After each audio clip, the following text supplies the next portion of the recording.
Hello my lovelies, Robbie here at Kickback Garage. This video is all about getting this ready for the road. The Sledgehammer 333. Vroom, vroom.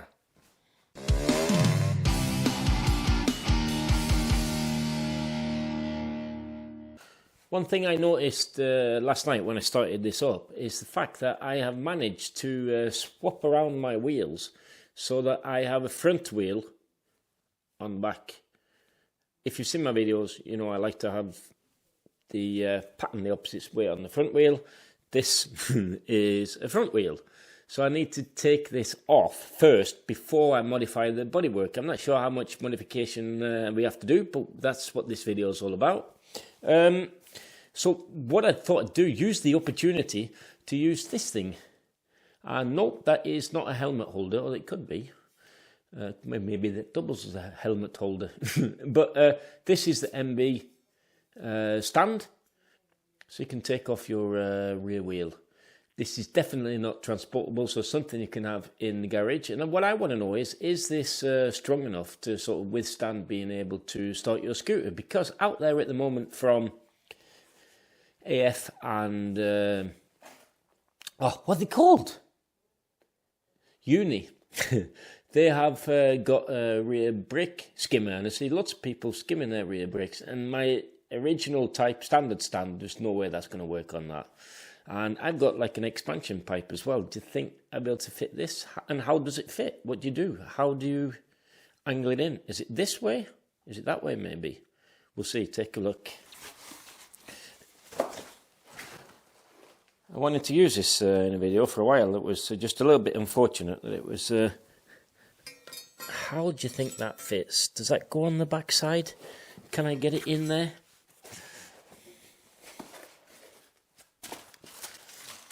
I find myself having to lie on the floor again. Just, I think it's something like that. Okay. What do you reckon?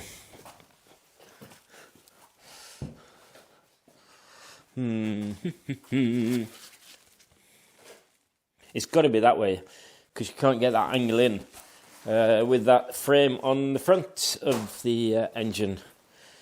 Can you just whip it up like this? Wank. Or should I like move it on the stand, or how do I do this? I could lift it up like this.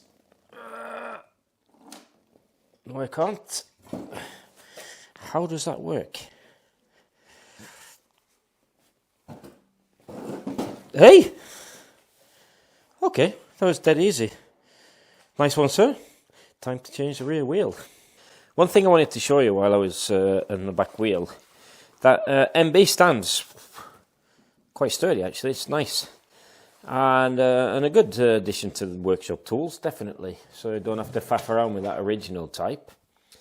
But one thing about the Series 1 and 2 is, if you go to take off the rear wheel, they are a real pig to get off. Now, the MB stand lifts the scooter up quite a lot, actually, a bit more than the original stand, I think.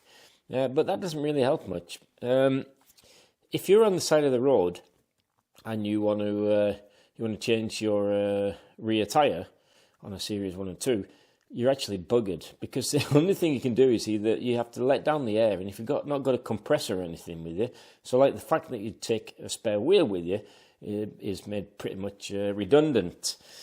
And it doesn't matter how much you try and get that past that hook, it's just not happening. So what I do is, on all my Series 1 and 2 builds, is fit these JB Fabrication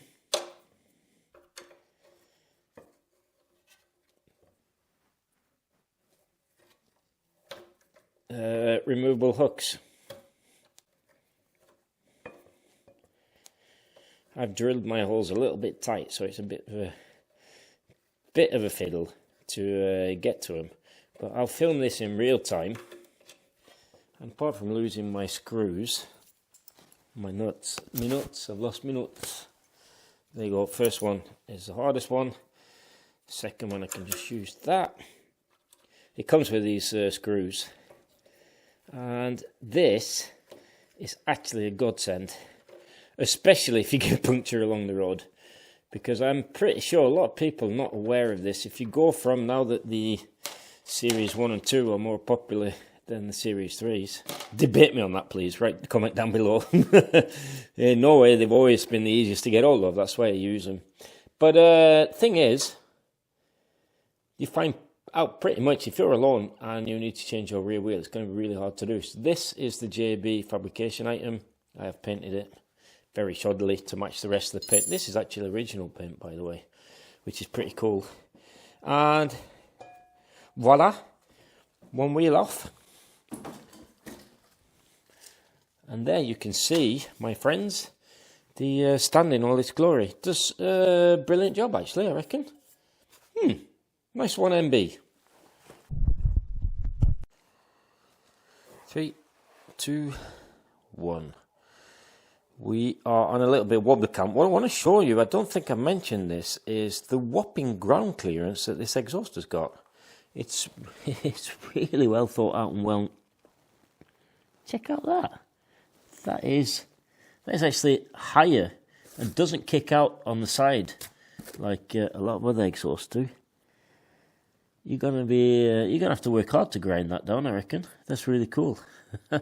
Like it. Another well thought out feature, and it just goes into the bend there when you fit it on the flywheel cover.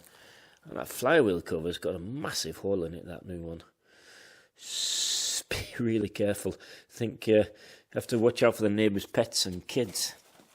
Right. So the footboards. What I have done with my engine when I fit it is you've got off-centre cones, they recommend these, and I've got them as far down as far to the rear, so diagonally that way, which should really, according to Rimini, should give me enough clearance to get my footboard on at the front. I can get it on, but that's touching.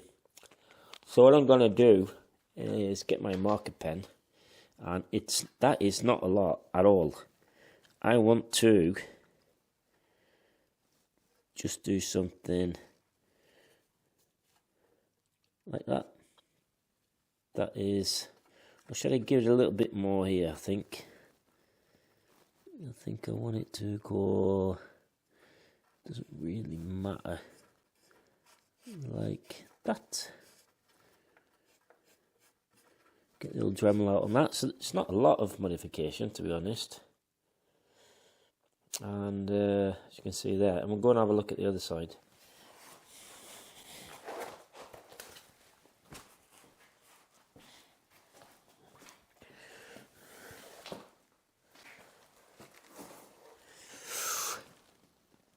It's quite hard to see in there, but I've actually got the footboard almost on. If I just do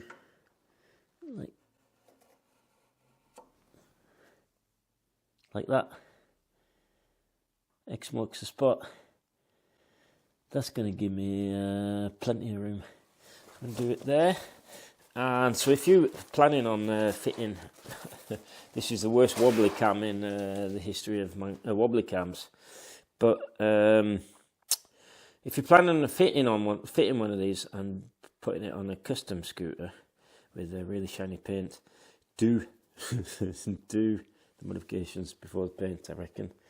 So here, I've already cut the rear of my footboard because when I fit the 6 no-speed on this with the TS1, the exhaust end can was much further in against the panel. This one, as I've said, is a well thought out exhaust, and it kicks out where it should do.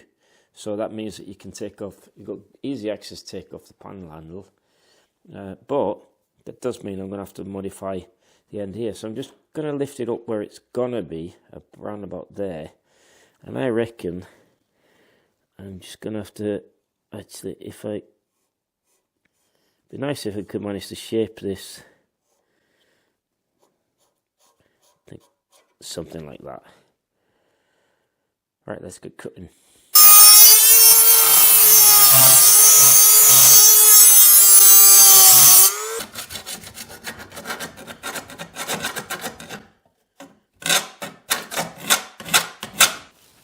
Right, that's it, sort of done and dusted. I on wobbly cam. Just want to show you a tuck. As you can see, I only took a tiny little bit, and it just seems to look like that gap is massive now. Nothing around here at all. It's just at the front there.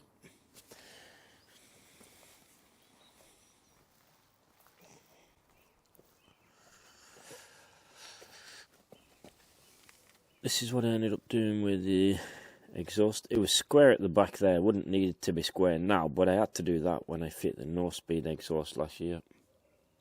And here I've taken, it's not a lot, but it's enough just to get this big fat engine in there. Now I wanted to fit the normal spare wheel holder in the leg shield there, and so I'll just take you over here. It is here. I have bought one, but the studs are too short for a tubeless wheel, so what I'm going to have to do somehow, I've started doing it already, and I have to cut out these bolts and weld in new ones so that I can use this when I go to Trondheim. Right, my lovelies, hopefully the next time you see this video is going to be out on the road. And until then, don't forget, if you like this kind of stuff, do the old thumbs up and subscribe. Be a member, whatever. Have fun and peace and love. And I'll see you all in the next one. Ta-ra.